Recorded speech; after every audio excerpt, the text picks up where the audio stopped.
Usher and Pipeman on W4CY Radio.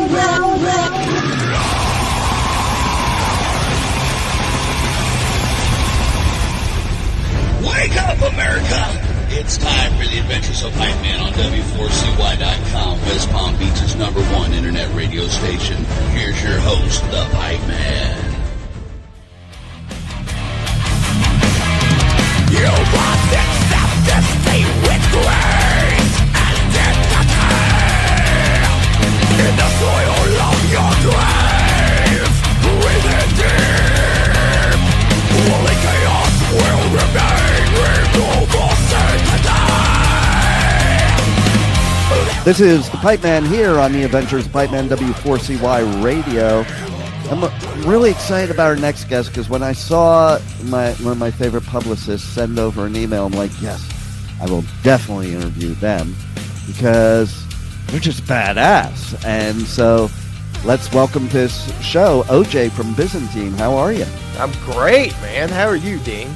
Do I call you Dean or the Pipe Man? You call me Dean off the air, Pipe Man on the air. Perfect. All right, Pipe Man. I am doing fantastic.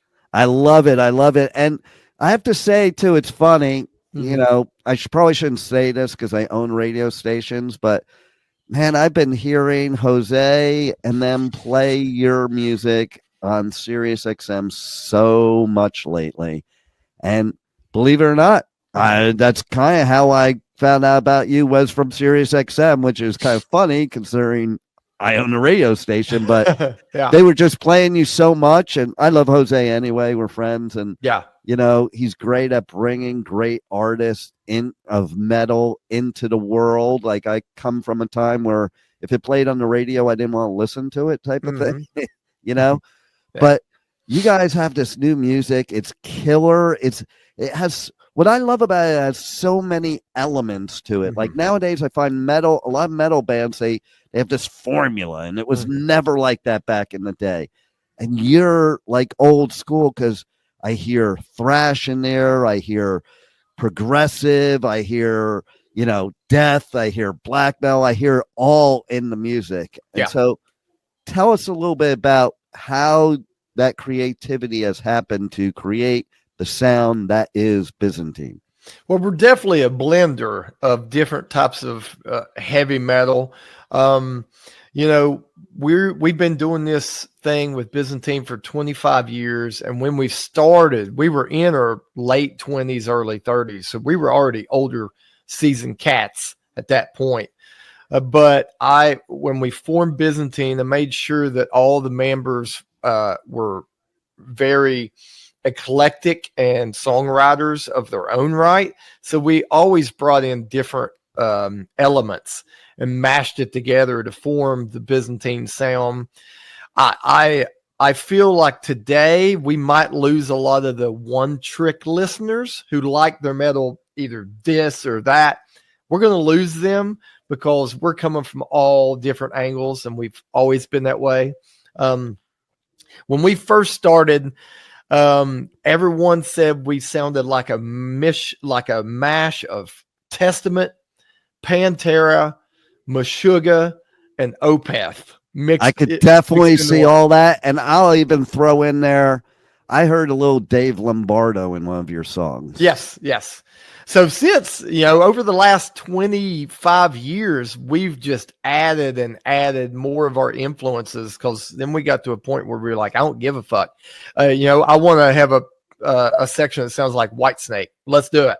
So, yeah. So right now it could be, you could hear Mastodon, you could hear Pink Floyd, but the goal is to make it not sound forced, to sound like just a creative mix of 4 or 5 guys. And luckily that has turned into the Byzantine sound.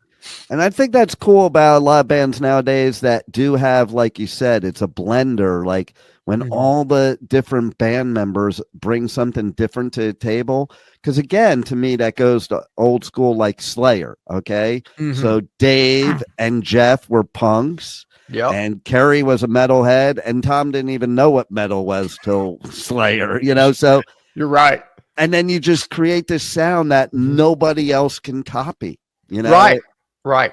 And then all of a sudden, later on, bands, you know, they just try to emulate that instead of being their own creative force. Yeah. I think Totally.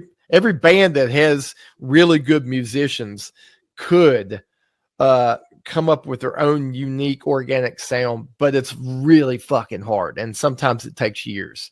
But and you've been riding that for like 25 years.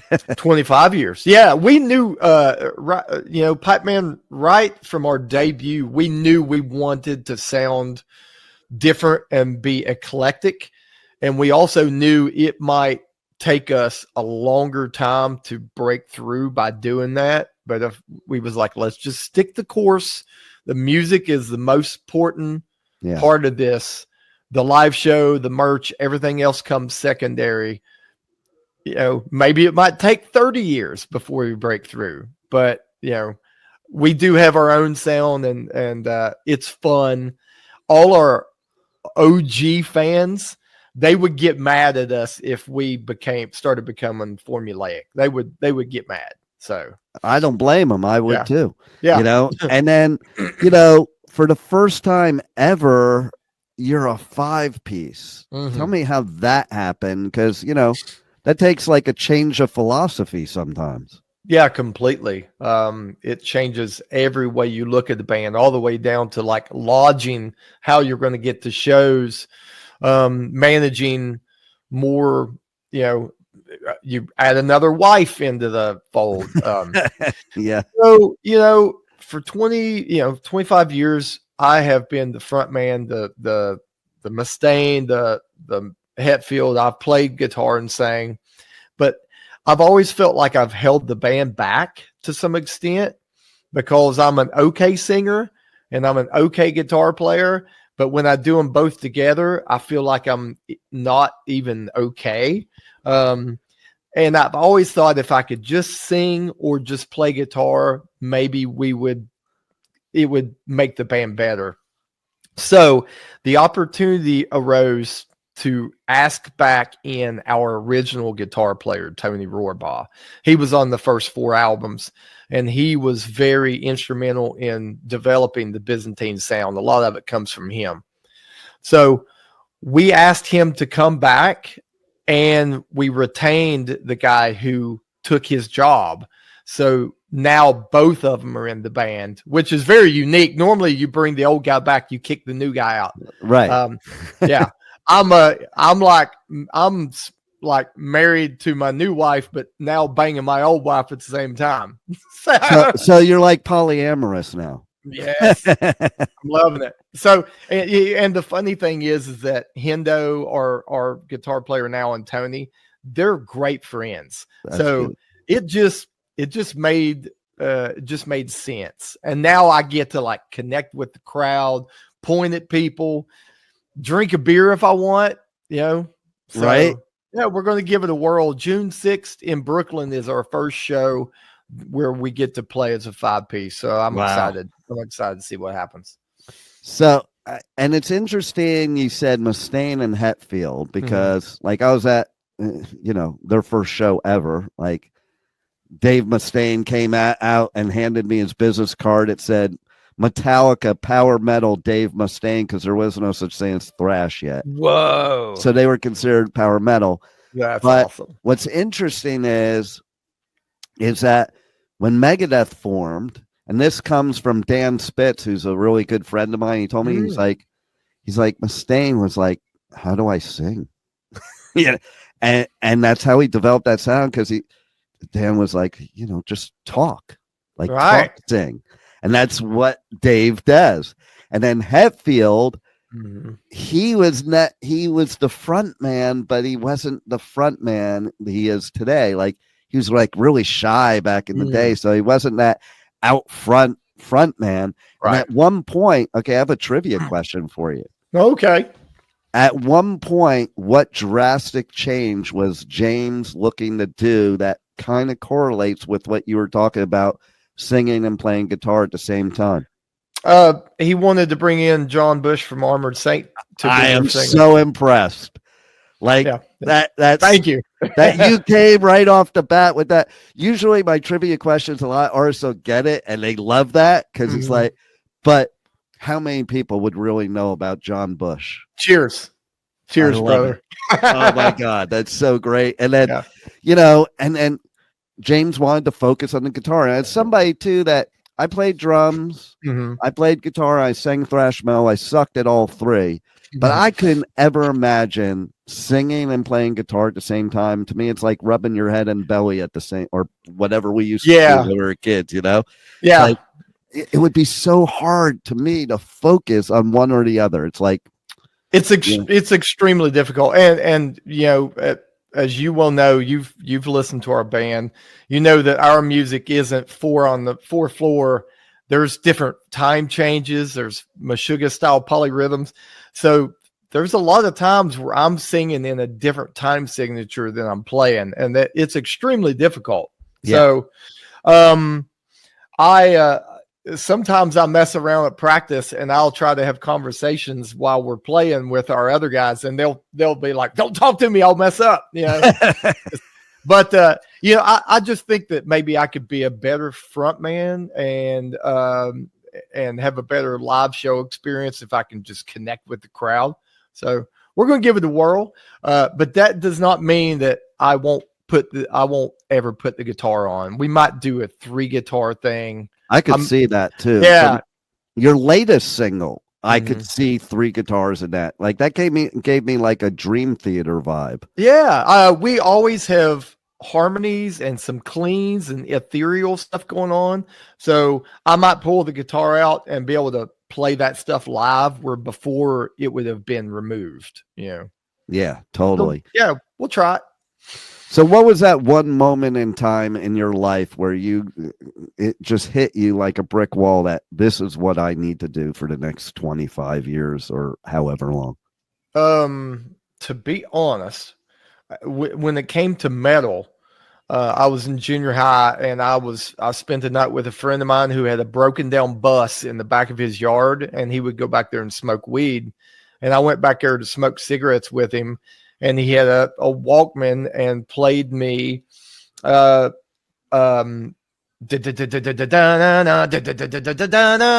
Disposable Heroes. First time I'd ever heard Metallica. And I was like, I couldn't compute it. I could not compute it because I had grown up in the musical family. I literally had Twisted Sister and Wasp and Ozzy posters on my wall. Nice. But that is a world of difference from Disposable Heroes. Right. Well, you know, it's funny you should say that. And by the way, I used to hang out with Chris Holmes at the mall. Oh my God. But what's wild about that is it is so true. And, you know, I had an interview with Carmine Appice, and it got picked up by all the wirehouses because in my interview, he said, I don't really think Black Sabbath was metal. I think who started metal was Metallica. Interesting. And he was describing the metallic sound of it. Yeah, that guitar, you know, that is the Metallica sound. Even, you know, it's funny. I listen to James nowadays, and he talks about, like he said recently, how they play Seek and Destroy at the San Jose Sharks games, but he says they play the old version, and I hate how I sound in that. Like I'm a much better singer now, but I loved his voice back then. That voice. That was like what made the difference in metal. Like he had this voice that was just unreal. Right. You know? Right. Yeah. It was to me, like when I first heard it, like Master of Puppets is well produced. It is executed absolutely precise in the studio. But when I first heard it, it was the first time I'd heard anything that almost felt like it was falling off the rails. Right. It was just so hectic and so metallic. You know, Wasp was evil, but it wasn't like neck breaking. Right. And exactly. Yeah, that right there, I was like, I got to get out of this bus and go find me a bass guitar or something. Yeah. And I'll tell you how I found out about bands like Metallica, Armored Saint, Wasp, and that. I got a great story that you'll love because it does pertain to your band. Okay. So, my dad moved me to LA in 1980. And I used to go to this place, me and my friends, Oz Records in the Valley. Mm-hmm. And there was this record store clerk there that when we would go in there, he would always like recommend, here, get this album here, because it wasn't like today where you could actually listen to something. It was just, oh, that looks cool, right? And he handed us his first compilation album where you had Hit the Lights on there. And was it the Megaforce compilation? No, it was Metal Massacre. Oh man! 1. Okay, it was, that Brian record Slagle? store clerk was Brian Slagle. No way. Yes, and that's when he first started Metal Blade. And I remember talking to him a few years ago. I'm like, man, that was like the most brilliant marketing plan ever. Yeah. And he's like, man, I was just a record store clerk. And look, here we are all these years later. Like, I think I met him in 1980 or 81, something like that. That's and crazy. Here we are, and he's doing your album. Still doing it. And and he brought us on, which was, salvaged our musical career. Now, granted, we're still trying to make up for lost time from, because we broke up for 5 years, which set us back probably 10 to 15 years. But had Brian Slagle not came knocking to us, I don't know if we'd be talking music at all with anybody. I think that's true of a lot of bands. Yes, a lot of bands. Brian, what's interesting is when he signed us, he told me, because I told him, I said, Brian, we hardly ever tour. We got kids, businesses. I don't know what you're going to get. And he said, all I want you to do is just give me Byzantine music. He said, you have a home forever as long as you don't start sucking. When you start sucking, we got a problem. And I was like, done. I love it. And then speaking of, looking at albums, and that's how you chose buying them, your album art on this newest album, Harbinger, I mean, oh my God. I look at that album cover, and that is the type of album I would buy without hearing any notes in the music whatsoever. That is uplifting and great to hear, because I felt the same way when the local artist Ashley gave us that. It was beautiful. Isn't that great how that works sometimes? You know, it's like when somebody gets your vision, it's very hard. Like, I'm also a published author, and I remember I gave a vision to the person illustrating my book cover, and I only had to tell them once, and they showed me. I'm like, that's it. That's exactly what I was thinking. And that's so rare when that happens. It's very rare. It's very rare to have your mind read when you're paying someone to do something. But with her, I've been friends with Ashley for years, and she is a mixed media artist. Like, she only draws the female figures, and she only draws in pencil. And we knew we wanted to have Irene of Athens, who was the first female Byzantine ruler, on the cover. So I was like, I got to get Ashley to do it because she's great at drawing the female form. What makes it so over the top beautiful is that she adds actual clothing to her art to give it the three-dimensional aspect. Yeah. So what you're seeing, the red and the all that's actual real clothing that she sews onto her pencil art. That's so cool. The headdress is all real jewels, and then we had to get a photographer to take a photograph and not lose the 3D aspect. So I love it. Yeah, when I saw it on the CD, I was like, this is exactly what would draw some kid to pick it up, because they don't know what it sounds like. They 100%. 100%. So I'm glad you said that. So tell everybody how they can reach out to you guys on socials, on the web, how they can check out your live shows, get the new music, buy your merch, all that good stuff. Sure. The easiest way would be to go to metalbladerecords.com and search under B for Byzantine. They have a lot of links there for our music. you can also go to our standalone website, which is Byzantine WV, which stands for West Virginia. So ByzantineWV.com. That is our website. You can see our merchandise page. You can see our show page. You can see all our socials, Patreon, Instagram, Facebook. They're all linked right there. That's the easiest way to follow us if you want to become an instant hardcore Byzantine fan. I love it. And your newest single, I feel like I feel like it pertains to me today. The Unobtainable Sleep. Yeah, you may need to take some melatonin so you can obtain that. I know, right? Yeah, before I go out again and don't sleep again. No shit. Yeah. Well, do you have any final words you want to leave our listeners with that we haven't covered yet? No, other than I really am grateful for all of you guys interested in speaking to me about the band, and for anyone out there who's never heard us, please give this new album a listen.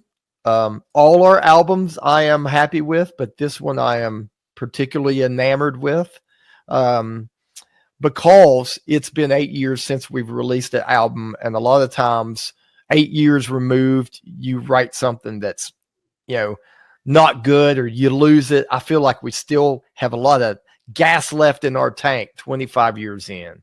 I love it. Give us a chance. I always wonder about artists that are around for a long time. Like, man, how do they keep coming up with new music? But I think for you, it's kind of like you had said something about you've ridden the struggle bus to finally get to the sound that you really wanted it always to be. Yeah, we, I never would have thought we'd be together 25 years, and especially still kind of struggling to break through. I feel like we're the West Virginia version of Anvil, that at any day, maybe something great's going to come. We just can't quit. And as long as we still produce top shelf heavy metal, I think there's still a chance that we can maybe break through and start gaining the fan base and exposure that we would love to have. So I think you definitely will, because not only is it, in my opinion, great metal, but it's great musicianship. Thank you. I appreciate it. And that counts even more. Anybody can play metal, but to play great musicianship metal, whole different story. Yeah, that puts you in the whole different echelon, like a 5 or 10% of those the Gojiras and the Opeths of the world, where you're like, whoa, right? So that's what we strive, but it's a very, it's a very hard and difficult thing to get there. It sure is. I don't think anybody knows really how hard musicians have to work to give us the entertainment that they do, and the therapy, because metal's some of the best therapy. Yes. Yeah, absolutely. A lot of people around here think, the stuff you write, wouldn't you be more angry? And I was like, if I didn't write it, I'd be angry. That's exactly. People don't get outlet. That. It's right. Like even with the pit, it's like, no, the pit is where you can get all that healthy aggression out instead of beating the shit out of somebody on the streets. Yeah. I know. Well, I implore all my listeners to make sure to check out your new album. It is badass, and thanks for being on the Adventures of Pipe Man. Thank you, Pipe Man. I appreciate the exposure, and hope we see each other and maybe get a beer together. Let's do it. Awesome. Thanks, brother. Thank you for listening to the Adventures of Pipe Man on W4CY Radio.